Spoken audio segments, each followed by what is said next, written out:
Our first story here in TWiB Nation, it was interesting because there's been a meme going around on Facebook and Twitter that basically had a a picture of Bernie Sanders and some Black Lives Matter organizers, Marissa, Janae, who's been on the show before, and basically saying that, talking about Hillary dealing with Ashley Williams and how she basically pushed her aside, as they say, and then they point out that Bernie, in fact, was like open and just like shook their hands and stuff and gave them the podium and stuff like that.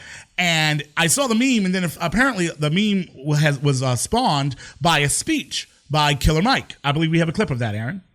Yes, we do.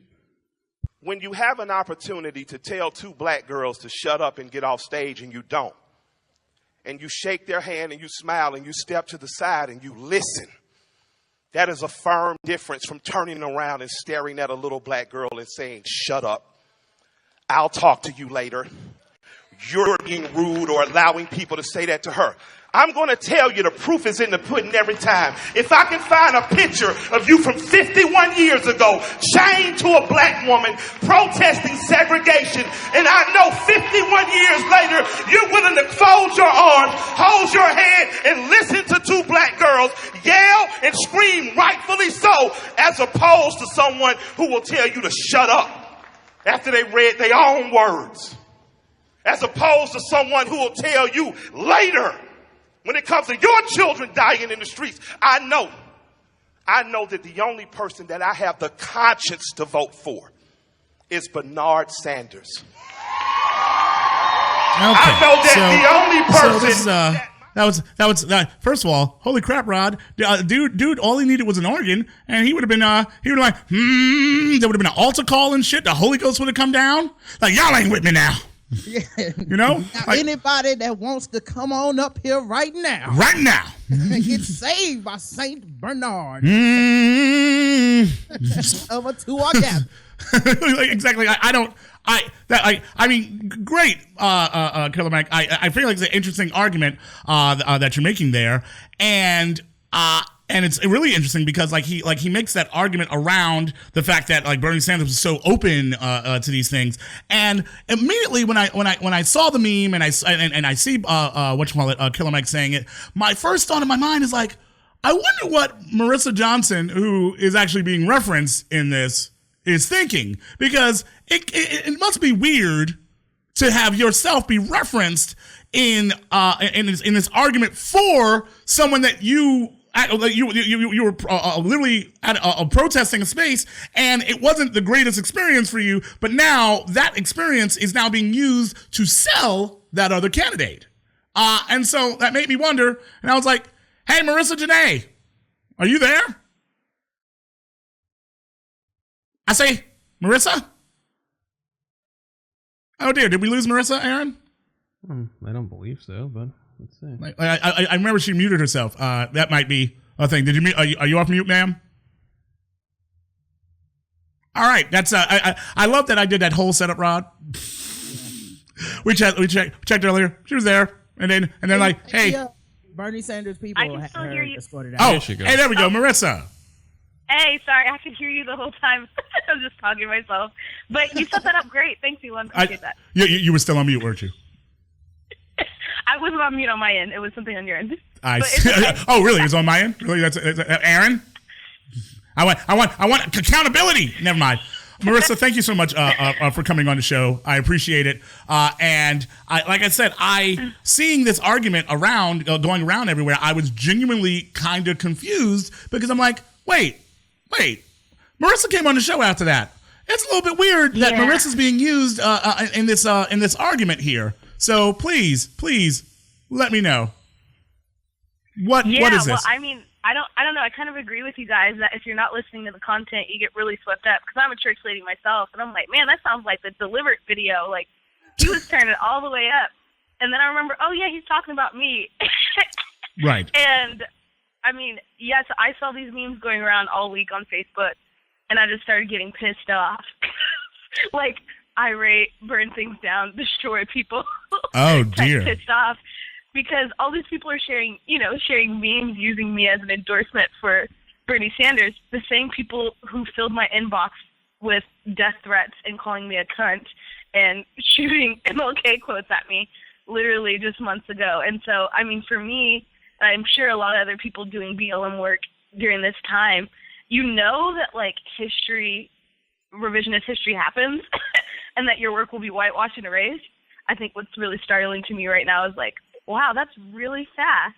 Like, that just happened in August, and already they're able to sell a totally different narrative about what went down. So what's actually interesting about what you're saying here, Marissa, is that, like you said, whitewash, but in the reason why this even came up because when I'm assuming some folks were playing racist Pokemon, as they're known to do, and they was like, and they, at some point it was just like, well, you know, we have the right to critique Bernie Sanders, blah blah, and then they were like, I choose you, Killer Mike, and they threw him out, and he came out and he had a speech, and he's like, oh crap, well, I was like, oh well, the black guy is saying that, and so how does that affect the whole whitewashing thing? Well, it's still whitewashing, and I think misogyny is at play here because the whole argument is that Bernie Sanders let us do something. And it doesn't matter what video you're watching, whether you're reading the media coverage after it happens, there's no case for Bernie Sanders allowing or consenting us to do anything.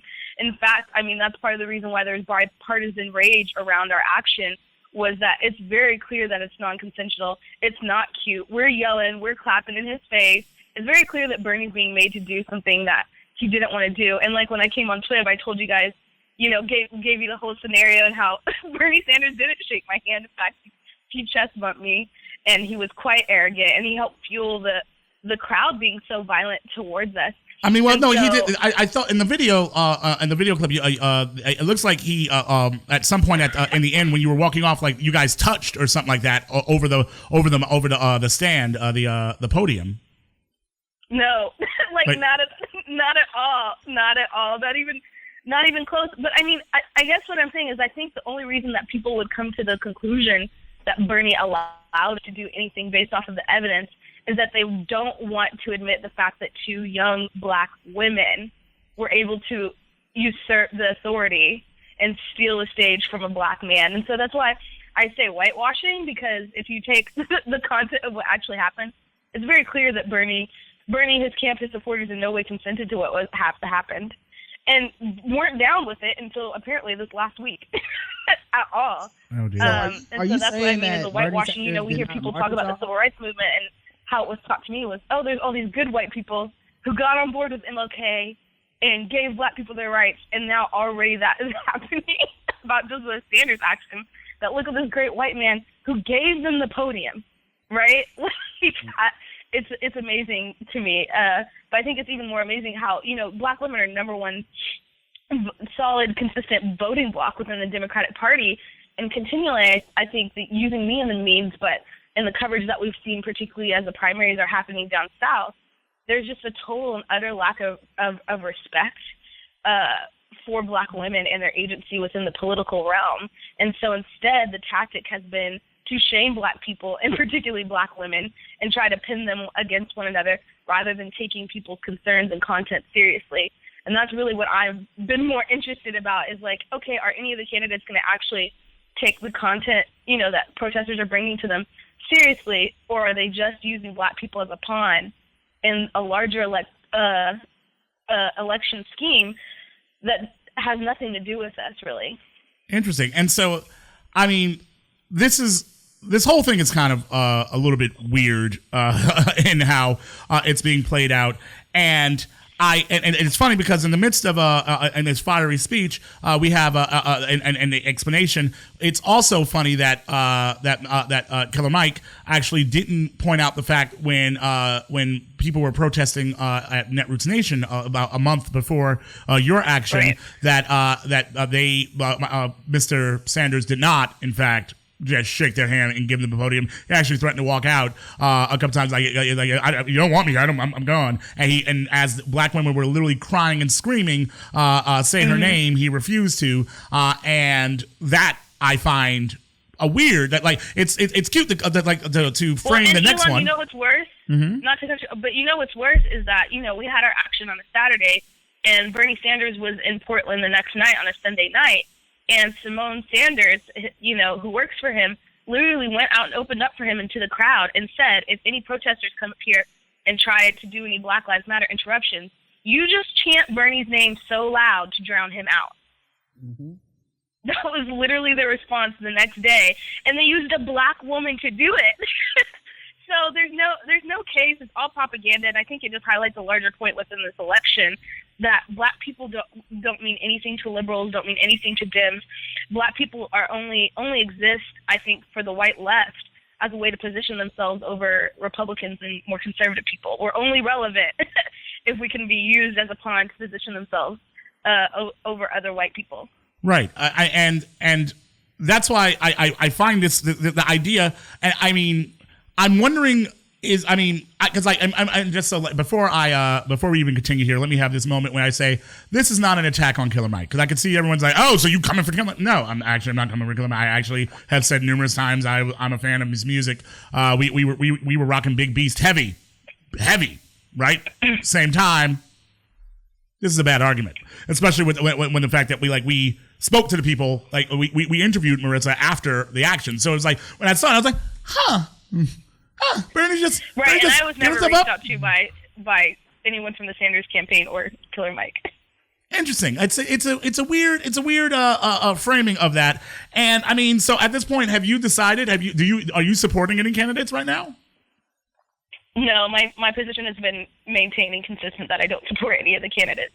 And that's reasonable. And you know what? I'm not. I guess at this point I could start yelling at you about how you're destroying the Democratic Party, and that you don't understand that Sanders is a for your own good, or Hillary's for your own good. Because at this point, everyone's being yelled at right and left about this. So wait, now you do realize that since y'all went there, that means Bernie Sanders marched with Black Lives Matter, right? Essentially, that's what happened. Rod, why you even? Rod, don't do that. Don't do that. But that's what's next is Bernie Sanders march with Black Lives Matter. Where was Hillary when this happened? Oh, Jesus. They just take like screenshots and edited photos of us up on stage with Bernie, and it like makes it look like we were at a march. Right. Now, but I will say this, Marissa, just as a note, so I re-looked at the clip of that. It looks like that Bernie is putting his hand over the platform. It looked like your hand was going there, and then like I played it a couple times, and then it looks like your hand was there, and it was like, hey, like that, as opposed to going in for it. Like I think, I will say that just from the video clip, because you have to know that people are going to be like nitpicking the point of this the entire time. That the fact is that it looked like he was trying to touch your hand in a handshake, even if it actually the handshake didn't happen. We have to acknowledge that the hand was out, because that's the frame. And because people will literally ignore this. You don't even have to go off of what I say, right? You can go after what Bernie said when he immediately left the stage and was confronted by media, and what was his statement regarding it. I really wish they wouldn't have interrupted me, because I had a lot to say about Medicare. And, oh, yeah, I was going to talk about Black Lives Matter. You don't have to take my word for it.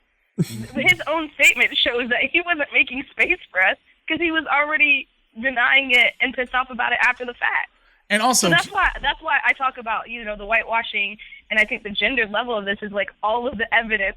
You don't even have to believe me or think I'm a good person or whatever. Right. All the evidence, even from Bernie himself, there's been a whole different narrative about what that Sanders action meant back in August up until the last week, when it was useful to weaponize against black voters in the South. Right. And Rodimus Prime, you were paying attention a lot when the initial Bernie Sanders, the initial disruption by Black Lives Matter at Netroots Nation happened last July, and I feel as if people sometimes, because America has the attention span of a gnat, that they forget actually what happened after that. And that that Sanders was dragged. It was a thing. Like people were freaking the hell out about how that whole thing was playing out. So the idea that all of a sudden Sanders is this pro black woman giving up stages and just letting him be there, when specifically he got his ass dragged for weeks around this. What I remember at Netroots specifically was Tia Oso and others marching with Bernie Sanders, and when I saw him marching with them, I was astounded. I was like, oh my God, Bernie Sanders is so black. And I just had to go on the internet and let people know how black he was. and it really took off from there. So I appreciate him picking up I would say the torch of Martin Luther King, I think, in civil rights, and just carrying it all the way to 2016 to the White House.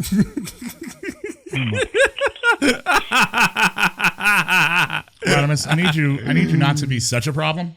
Just in case you're just I watched Bernard Sanders, and he let those little black girls speak. Yeah, can we talk about that? Little black girls? I'm sorry. Like, what?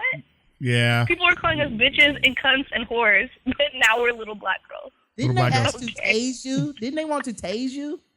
At some point, they said something like tase them or arrest them or something like that in the crowd. Oh, they were calling for arrest. They threw trash at us. They threw water bottles at us. They were calling for people to tase us. And then angry white people came up to us after the event and tried to physically fight us. And we had some other white folks that were with us that formed a barrier around us, a physical barrier. And then they tried to fight the white folks who were protecting us. There was a mother even there with her son, and some of these liberals bit her. Literally bit her. Like, wow. Well, so they formed a circle to protect you. Was Bernie Sanders in the circle marching to protect you from the other people? Because that's his thing. That is totally his thing. You know, actually, now that I think about it, you're right. I forgot that's how that went down. That's what I figured. Clearly.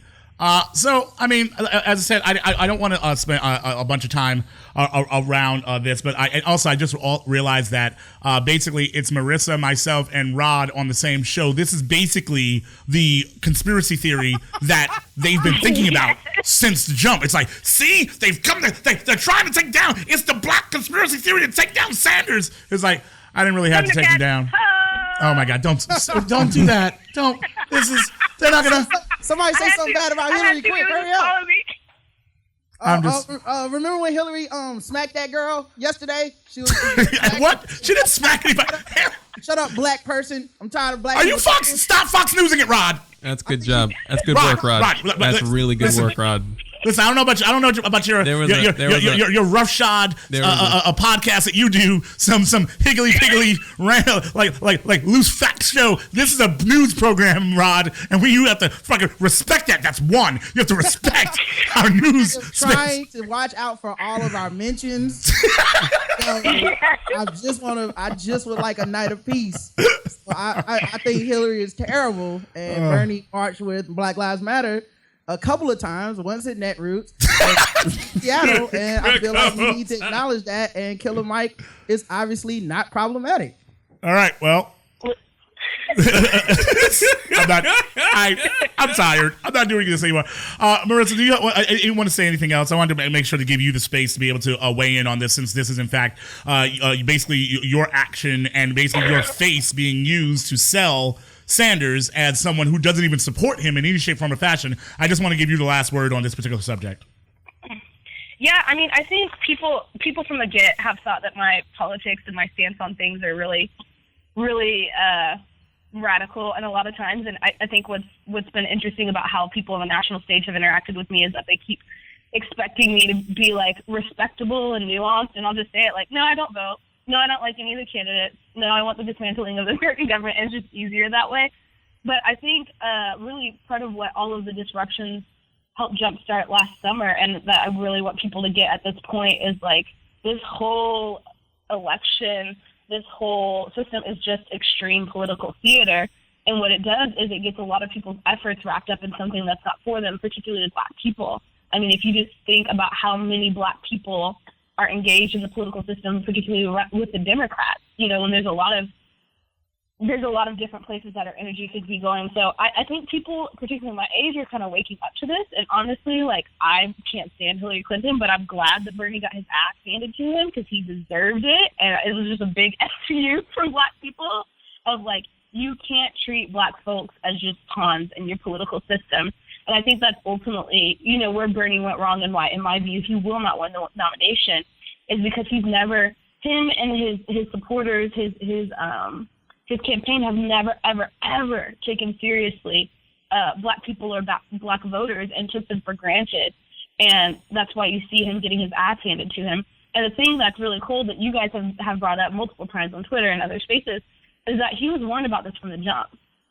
And instead of responding to critiques and responding to, the fact that Black Lives Matter even paid him any attention at all, when they could have just ignored him and let his campaign just go on to irrelevancy. The fact that they weren't responsive at all just shows like now they're reaping basically what they've sown. And for a lot of people who support Bernie, that's unfortunate. Indeed, ma'am. And so thank you so much again for coming I on. have one more question for Marissa. Oh my God, Rod, I swear to God. I swear to God, Rod. It's a quick question. Really? Okay, let's go. Marissa, what does Bernie smell like? Oh my God, really?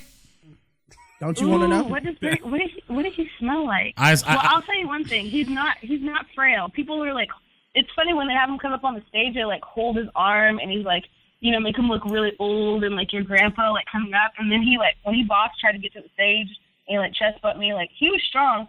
But what does he smell like? I feel like he just smelled like my grandpa. Like he kind of looks like my grandpa. Okay.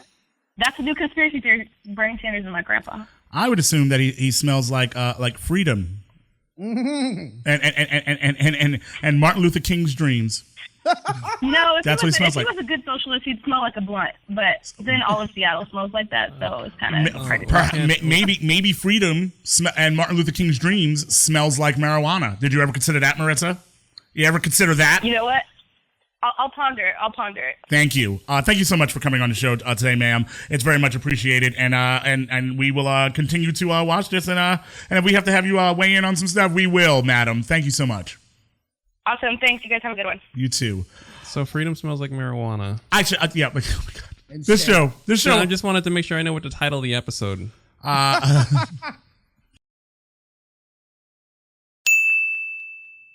What's going on, folks? This is Elon James White, and thank you for watching Blackness.tv, home of TWiB Nation and the critically acclaimed TWiB Prime. If you enjoyed what you're watching here, please make sure to subscribe to our YouTube channel, and if possible, consider a donation to Black Independent Media. You can check us out at support.twib.today and give a one-time donation, or even subscribe to our pay service, The Twibularity. Or you can check out patreon.com/TWiB Nation and give a monthly donation to make sure that voices like ours are heard. Help us be the media that you want to hear and that the media needs to hear. It's kind of hard to listen to yourself become irrelevant.